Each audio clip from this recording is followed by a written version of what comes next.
दोस्तों, महात्मा गौतम बुद्ध महान थे। वह बहुत दयालु व्यक्ति थे। वह अपनी दया, अपनी करुणा, अपना प्यार और अपना ज्ञान सभी मनुष्यों में बांटने में यकीन रखते थे और यही शिक्षा वो अपने सभी शिष्यों को दिया भी करते थे। वैसे तो महात्मा गौतम बुद्ध के हजारों शिष्य थे, लेकिन जब उनका कोई भी शिष्य बुद्धत्व को प्राप्त कर लेता तो गौतम बुद्ध उसे किसी एक दिशा में भेजते और उस शिष्य से कहते थे कि तुम वहां जाकर वहां के लोगों में अपने ज्ञान को बांटो, उन लोगों को जागरूक करो, लोगों को धर्म और ज्ञान के बारे में बताओ, उन लोगों की समस्याओं का समाधान करो, उनके अज्ञान को दूर करो। तुमने जो भी सीखा है, जो भी अनुभव किया है, वही उन्हें भी सिखाओ।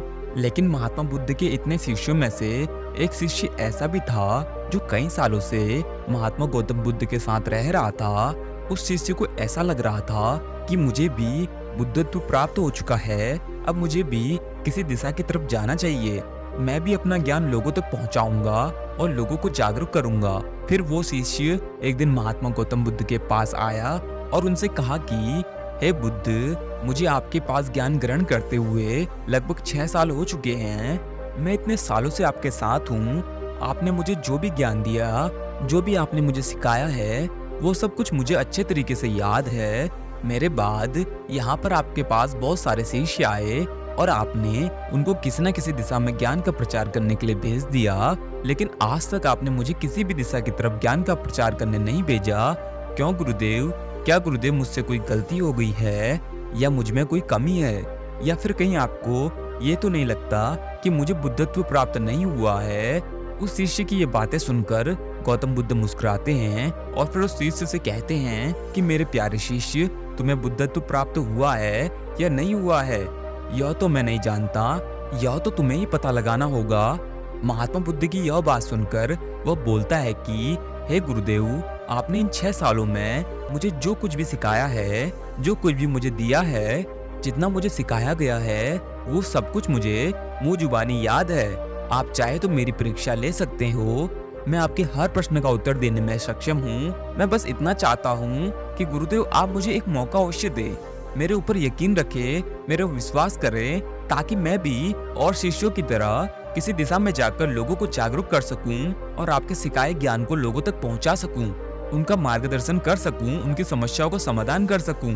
अपने हिस्से की बातों का जवाब देते हुए महात्मा बुद्ध ने कहा कि ज्ञान की बातें याद रखने से कुछ नहीं होता, इन्हें अपने जीवन के आचरण में उतारना भी जरूरी है, क्योंकि जब तुम खुद उन बातों को नहीं अपनाओगे तब तक तुम किसी और से यह नहीं कह सकते कि वो भी इन बातों को अपना ले। अगर तुम ऐसा करोगे तो लोग तुम्हें मूर्ख समझेंगे और तुम्हारी बातों पर यकीन करने की बजाय वो तुम्हें गालियां देंगे, तुम्हें अपशब्द कहेंगे, बेवजह की बातें सुनाएंगे। गुरुदेव की बातें सुनकर वह शिष्य बोलता है कि हे गुरुदेव, चाहे कुछ भी हो, मुझे आप एक मौका अवश्य दें जिससे कि मैं अपनी ख्याति को फैला सकूं, लोगों को अपना ज्ञान बांट सकूं। आप मेरे ऊपर भरोसा करके तो देखिए, मैं किसी को भी अपने ज्ञान से प्रभावित कर सकता हूँ। मैं लोगों को खूब ज्ञान दूंगा, उनके मन को ज्ञान से भर दूंगा, जिससे उनके जीवन में सुख, शांति और आनंद का संचार होगा और वो अपना बचा हुआ जीवन शांतिपूर्वक और सुख से व्यतीत कर सकेंगे। शिष्य की सारी बातें सुनकर महात्मा बुद्ध बोले, मेरे प्यारे शिष्य, तुम इन सब के लिए भी तैयार नहीं हो। जब मुझे लगेगा कि तुम इन सब के लिए तैयार हो तो मैं खुद ही तुम्हें किसी मार्ग पर, किसी दिशा में भेज दूंगा। भगवान बुद्ध की ऐसी बातें सुनकर वो शिष्य कहता है, हे गुरुदेव, क्या आपने मुझे इतने वर्षों में इतना भी ज्ञान नहीं दिया है कि मैं उस ज्ञान से लोगों को प्रभावित कर सकूं? क्या आपको मेरे ऊपर थोड़ा सा भी यकीन नहीं है? क्या आप मेरे ऊपर बिल्कुल भी विश्वास नहीं करते? गुरुदेव, इन वर्षों में मैंने आपसे बहुत कुछ सीखा है, बहुत सारा ज्ञान अर्जित किया है। आपको मुझे मेरे ज्ञान को सिद्ध करने का बस एक मौका दीजिए। महात्मा बुद्ध सब कुछ जानते हुए भी उन्होंने अपने शिष्य को एक मौका दे दिया। वो अपने शिष्य से कहते हैं कि अच्छा ठीक है, कल तुम पूर्व दिशा की तरफ जाना, तुम्हें कुछ दूर जाने के बाद एक गांव मिलेगा, तुम्हें इस गांव से भिक्षा मांग कर लानी है और वहां पर रहने वाले सभी ग्रामवासियों की अपने ज्ञान से सहायता करनी है, उनकी समस्या का समाधान करना है और वहां से आने के बाद मुझे सारी बात बतानी है कि कैसे, किस प्रकार तुमने उन लोगों की मदद की। फिर महात्मा बुद्ध ने आगे शिष्य से कहा कि कल सुबह सुबह ही तुम उस गांव के लिए निकल जाना। महात्मा गौतम बुद्ध की यह बात सुनकर वह शिष्य बहुत परेशान हो जाता है, मानो जैसे उसकी खुशी का तो कोई ठिकाना था ही नहीं। उसने महात्मा गौतम बुद्ध को प्रणाम किया और अपनी कुटिया की तरफ चला गया। वह शिष्य बहुत ज्यादा खुशी के कारण उस रात उसे नींद भी नहीं आती है। वह सुबह होने का इंतजार करने लगा कि कब जल्दी से सुबह होगी। वो पूरी रात अपने ज्ञान को इकट्ठा करता रहा, समेटता रहा। वो मन ही मन में यह सोच रहा था कि कल मैं अपने ज्ञान की ऐसी अमिट छाप छोड़ूंगा, ऐसी ऐसी ज्ञान की बातें कहूंगा कि वहाँ के लोग मेरे से प्रभावित हो जाएंगे और साथ ही गौतम बुद्ध भी मेरे से प्रभावित हो जाएंगे और फिर मेरे ऊपर किए गए भरोसे पर उन्हें बहुत गर्व होगा। बस ये सोच सोचकर वो बहुत ज्यादा उत्साहित हो रहा था। उसकी रात ही नहीं कट रही थी, लेकिन फिर जैसे तैसे उसने उस रात को काट लिया। फिर सुबह होते ही प्रातः काल जल्दी से वो गौतम बुद्ध के पास गया और उनको प्रणाम किया और उनसे आशीर्वाद लेकर पूर्व दिशा की ओर उस गांव के लिए निकल पड़ा। वो उस गांव में पहुंच गया। जब उस गांव के भीतर घुसने के बाद किसी ने उसका आदर नहीं किया। जब उसने उस गांव वालों से भिक्षा मांगी तो उन्होंने उसे भिक्षा भी नहीं दी। उन गांव वालों ने उसके साथ अभद्र व्यवहार किया। उस पूरे गांव के अंदर किसी एक व्यक्ति ने भी उसे भिक्षा नहीं दी और उसके द्वारा दिए गए ज्ञान पर भी उसका उपवास किया और उसके साथ बहुत बुरा व्यवहार किया, जिससे मन ही मन वो सोच रहा था कि ये गुरुदेव ने मुझे ऐसी कौन सी जगह भेज दिया। इन लोगों को तो बात भी नहीं करनी आती। जैसे तैसे करके वो शिष्य पूरा दिन उस गांव में व्यतीत करता है और धीरे धीरे शाम का वक्त हो गया। फिर वो शिष्य वापस गौतम बुद्ध के पास जा पहुंचा। जब वो शिष्य आश्रम पहुंचा तो महात्मा गौतम बुद्ध ने उस शिष्य के माथे पर चोट देखी और उससे बहुत जोरों से खून बह रहा था। फिर महात्मा गौतम बुद्ध ने अपने शिष्य को बिठाया और उसके घाव पर मरहम लगाई। फिर गौतम बुद्ध ने अपने शिष्य से पूछा कि तुम्हें ये चोट कैसे लगी, मुझे बताओ। फिर उस शिष्य ने महात्मा गौतम बुद्ध को बताया कि गुरुदेव, उस गांव के लोग तो बहुत गंवार हैं, जाहिल हैं। गांव के लोग तो बहुत ही दुष्ट हैं। उनके पास तो बुद्धि नाम की कोई चीज नहीं है। उन लोगों को किसी भी चीज का कोई ज्ञान नहीं है। मैं तो बस वहाँ भिक्षा लेने गया था। मैंने उन लोगों से सिर्फ भिक्षा मांगी थी, पर किसी ने भी मुझे भिक्षा नहीं दी। सब मुझे गालियां दे रहे थे, मुझे भला बुरा कह रहे थे। एक व्यक्ति ने मुझे भिक्षा दी और उसने भी भिक्षा मेरे हाथ में नहीं दी, बल्कि उसे जमीन पर फेंक कर दिया और मेरे से कहा कि इसे उठा लो, यह तुम्हारा ही है। उसने ऐसा किया तो उस समय मुझे बहुत क्रोध आ गया, लेकिन मैंने अपने क्रोध को शांत किया और उन्हें काफी समझने की कोशिश करी, लेकिन उन्होंने तो मेरी एक बात भी नहीं सुनी। उनके पास तो थोड़ी सी भी बुद्धि नहीं है। जब मैंने उनको समझना चाहा, ज्ञान देना चाहा, तो वो ज्ञान सीखने की बजाय मेरे साथ हाथापाई करने लगे, मुझे गांव से भगाने लगे। मुझे वहां से भागने के लिए उन लोगों ने मेरे ऊपर पत्थर से वार किया। इसी कारण मेरे सिर पर चोट लग गई। गुरुदेव, अब मैं उस गांव में भिक्षा लेने नहीं जाऊंगा। आप मुझे अब किसी और दिशा में भेजिएगा, किसी और गांव में भेजिएगा, पर मुझे वापस उस गांव में कभी मत भेजना। मुझे आप ऐसे गांव में भेजिए जहां के लोग बुद्धिमान हो, जिन लोगों को पता हो कि एक भिक्षु के साथ कैसा व्यवहार किया जाता है। अपने शिष्य की बातें सुनकर महात्मा गौतम बुद्ध मुस्कुराने लगे और अपने शिष्य से बोले, अच्छा मान लो मैं तुम्हें भिक्षा लेने के लिए दूसरी दिशा में भेजता हूँ, दूसरे गांव में भेजता हूँ, लेकिन अगर वहां भी तुम्हें ऐसे ही लोग मिले, ऐसा ही गांव मिला, तो फिर तुम क्या करोगे? फिर वो शिष्य गौतम बुद्ध से बोला, हे गुरुदेव, ऐसे लोगों को तो कोई भी ज्ञान नहीं दे सकता। वे लोग अज्ञानी हैं, उनको जरा भी ज्ञान नहीं है। ऐसे लोगों को कौन ज्ञान दे सकता है? ऐसे लोगों को अपना समय देना मतलब अपना समय बर्बाद करना है। मैं ऐसे लोगों के पीछे अपना समय बर्बाद नहीं कर सकता। मैं अपने ज्ञान को ऐसे लोगों को कभी नहीं दे सकता।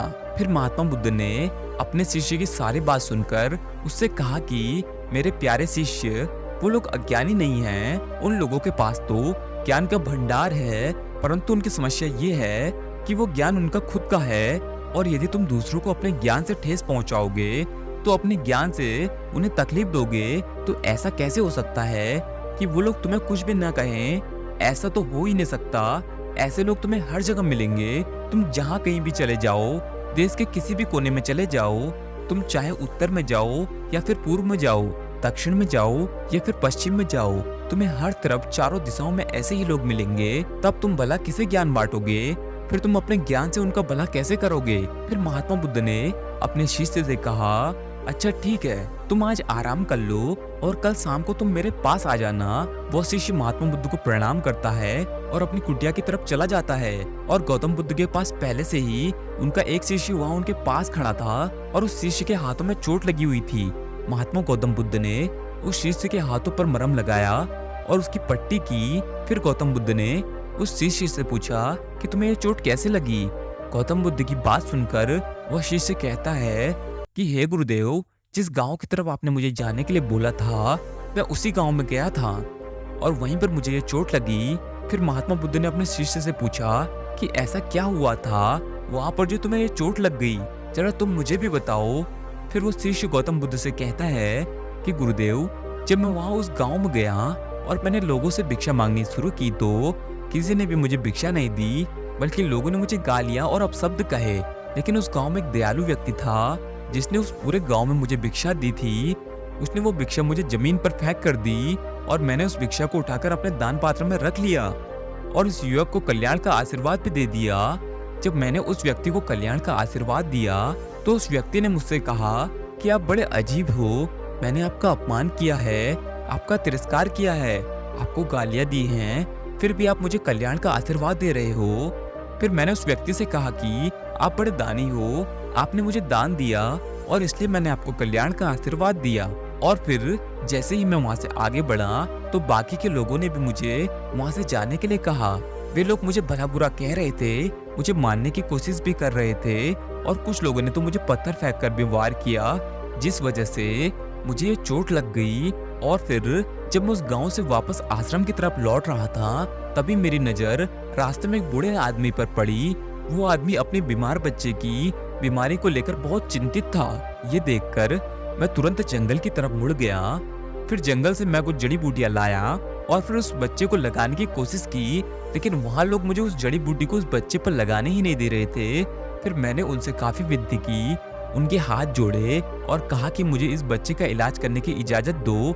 इसके बाद आप लोग मुझे जैसा कहोगे मैं वैसा करूंगा। अगर आप लोग ये चाहते हो कि मैं यहाँ से चला जाऊं और कभी वापस न आऊं तो भी मैं वैसा करूंगा, लेकिन एक बार मुझे उस बीमार बच्चे की मदद करने दीजिए, उसे जड़ी बूटी पिलाने दीजिए। फिर उसके बाद उस व्यक्ति ने जिसने मुझे दान दिया था उसने गांव वालों को समझाया। फिर गांव वाले भी उसकी बात समझ गए। फिर उन गांव वालों ने मुझे उस बच्चे को जड़ी बूटी पिलाने दी और फिर थोड़ी देर बाद वो बच्चा पूरी तरह से ठीक हो गया, स्वस्थ हो गया। और फिर उन गांव वालों ने मेरे से किए गए गलत व्यवहार के लिए मुझसे क्षमा मांगी और मुझे धन्यवाद भी दिया। और फिर मैंने वहां से विदा ली और आश्रम की तरफ चला आया। लेकिन गुरुदेव, मेरी आपसे एक विनती है, उस गांव के लोग बहुत ही भोले हैं, बहुत ही सीधे हैं, उन लोगों को अभी बहुत कुछ सीखना है। तो क्या मैं रोज उसी गांव में भिक्षा मांगने जा सकता हूँ? अगर आप मुझे आज्ञा दे तो मैं रोज उसी गांव में जाना पसंद करूंगा। महात्मा बुद्ध और दूसरे शिष्य की बातें वो पहला शिष्य खड़ा खड़ा चुपचाप सुन रहा था और जब उसने सारी बातें सुन ली तो वो महात्मा बुद्ध के चरणों में जा गिरा और उनसे कहने लगा कि हे गुरुदेव, मैं सब कुछ समझ गया हूँ कि आप मुझे क्या समझा रहे थे। आप सही कह रहे थे कि मैं अभी उस लायक हुआ नहीं हूँ कि मैं लोगों को ज्ञान बांट सकूं, लोगों को राह दिखा सकूं, लोगों को सुकून शांति की प्राप्ति करवा सकूं। शिष्य की सारी बातें सुनकर महात्मा गौतम बुद्ध ने कहा कि हम जैसे भीतर होते हैं ठीक वैसे ही लोग हमें बाहर भी दिखाई देते हैं। जैसे हम हैं वैसे ही लोग हमें बाहर भी मिलेंगे। इसलिए अगर तुम्हें किसी को बदलना है तो वो तुम खुद हो। सबसे पहले तुम खुद अपने आप को बदलो। जब तक हम खुद को नहीं बदलेंगे तब तक हमें बाहर कोई परिवर्तन नजर नहीं आएगा और ना ही हम कुछ बदलाव पाएंगे। स्वयं में परिवर्तन लाना सबसे जरूरी है। कोई भी बात किसी और को बताने से पहले स्वयं के आचरण में लाना बहुत जरूरी है। अगर तुम ऐसा नहीं करते हो तो तुम दूसरों लोगों के सामने उपहास का पात्र बन जाओगे और लोग आपको गलत नजर से देखेंगे।